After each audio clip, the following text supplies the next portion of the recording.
Y además necesitaban 4 veces más de espacio del que había disponible.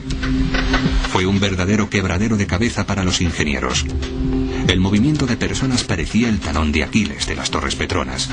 Entonces se les ocurrió una respuesta ingeniosamente sencilla.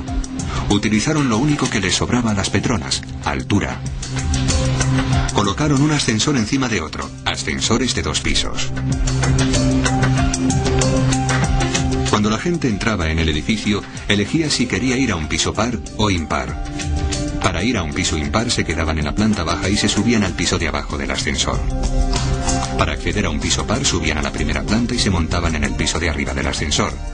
Se instalaron 58 ascensores de 2 pisos para dar servicio a ambas torres.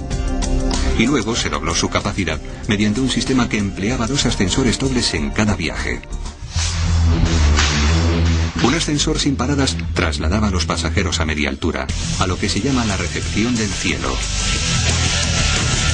Y allí se cambiaban a otro ascensor local. En total nunca se tardaba más de 70 segundos en llegar a cualquier piso. Esta ingeniosa solución redujo a la mitad del espacio que ocupaban los ascensores. A finales de 1995 solo quedaba un año para que se cumpliese el plazo de ejecución. En la Torre 1, Bob Pratt sacaba una ventaja de 2 pisos a John Dunsford en la Torre 2. Iban 72-70. Iba ganando la carrera desde el principio. Estaban cumpliendo a tiempo los plazos.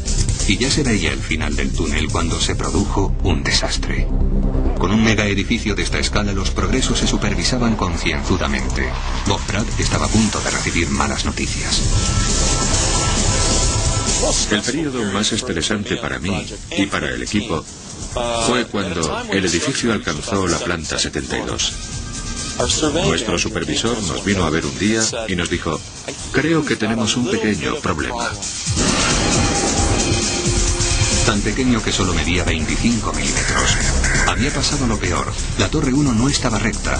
Se salía de la vertical 25 milímetros. Y lo que es peor, la noticia se filtró. Se trataba de un proyecto público y no solo estaba en entredicho la integridad estructural del edificio. Las Torres Petronas eran un símbolo de prestigio y no podían exponerse a semejante humillación. Si el equipo de Bob continuaba trabajando, la desviación de la vertical aumentaría cada vez más. No sabían qué hacer. Hasta el clima pareció conjurarse en su contra. Nos retrasaba todas las tardes. Después de llevar toda la mañana trabajando, todos los días, hacia media tarde, se producía el típico diluvio malayo de Kuala Lumpur.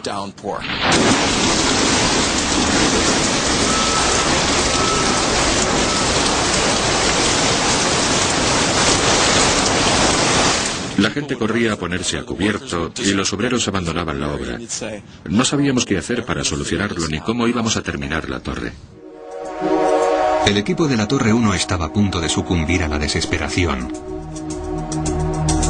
No obstante, empezaron a corregir cuidadosamente el problema de enderezar el edificio hacia la vertical. Cada uno de los 16 pisos siguientes se construyó ligeramente inclinado hacia la vertical con una desviación apenas visible de 2 milímetros. Hubo que recalcular los planos. Fue un contratiempo que Bob Pratt no podía permitirse. Tenía a John Dunsford en los talones. La carrera estaba recalentándose a medida que llegaban al sprint final. La Torre 2 podía alcanzar a la Torre 1. La distancia se acortaba día a día. Podíamos comprobarla con los prismáticos. Las 2 torres ya tenían 80 pisos, pero la seguridad de los rascacielos se convertiría en la siguiente pesadilla de ambos equipos. Las Torres Petronas ya eran el edificio más alto de Asia, incluso inacabadas, y el símbolo del orgullo nacional de Malasia. Pero un suceso horrible que se produjo a 15.000 kilómetros de distancia convirtió su altura en una fuente de vulnerabilidad.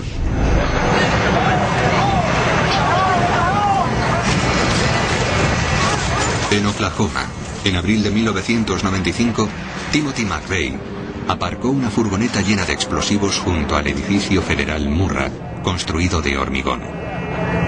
La explosión puso al mundo en alerta frente al terrorismo. Se hizo evidente que todos los edificios públicos estaban indefensos frente a esa amenaza, especialmente los más prestigiosos como las Torres Petronas.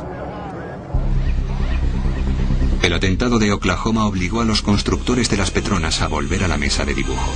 Tuvieron que replantear urgentemente las medidas de seguridad del edificio. El primer punto débil estaba justo debajo del edificio, donde una bomba podría causar los mayores daños.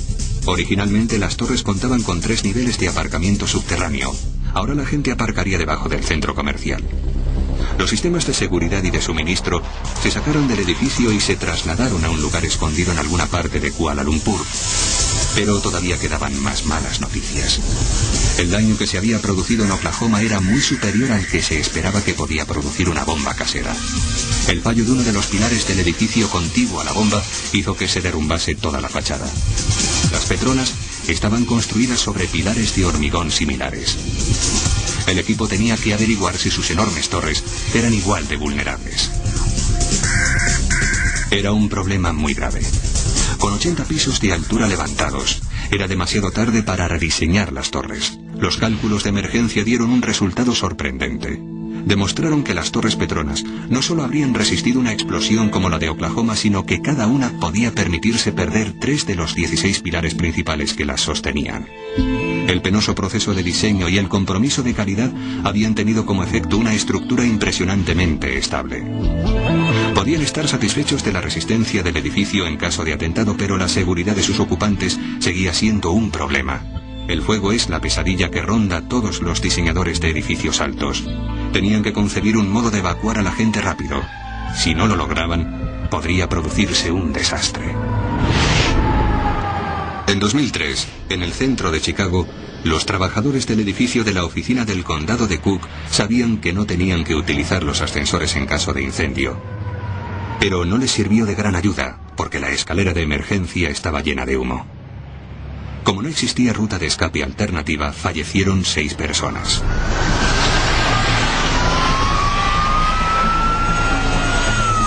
El equipo de las Petronas tenía que asegurarse de que un posible incendio no dejase atrapados a los ocupantes de los pisos superiores, donde no llegan las escalerillas de los bomberos. Pero tenían a su disposición 2 torres. Si lograban que los 2 edificios funcionasen como un solo, cada torre podría actuar como vía de escape de la otra.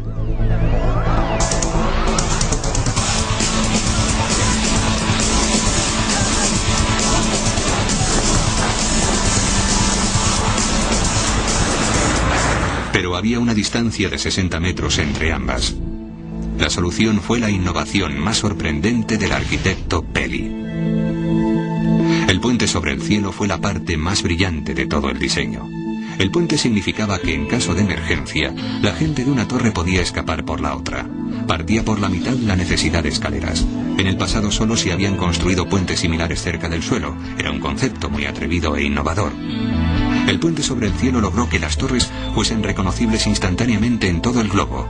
Fue el toque final del arquitecto César Peli a su puerta del futuro. También fue una pesadilla para los ingenieros. Todos los edificios altos se mueven con el viento. Si las torres fueran independientes no importaría, pero con un puente fijo uniéndolas, los movimientos podrían tener efectos catastróficos. El equipo necesitaba que las torres se movieran lo menos posible. Esa fue la tarea de Charlie Thornton. Hay muchos edificios altos en los que cuando entras en el cuarto de baño y te fijas en el agua de la taza del inodoro, notas que se mueve, porque el edificio está oscilando.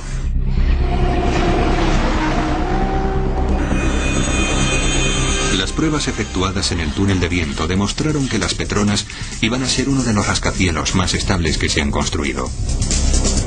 El uso de miles de toneladas de hormigón había causado graves quebraderos de cabeza respecto a su peso durante las fases de diseño y construcción, pero ahora ese mismo peso reducía significativamente la oscilación.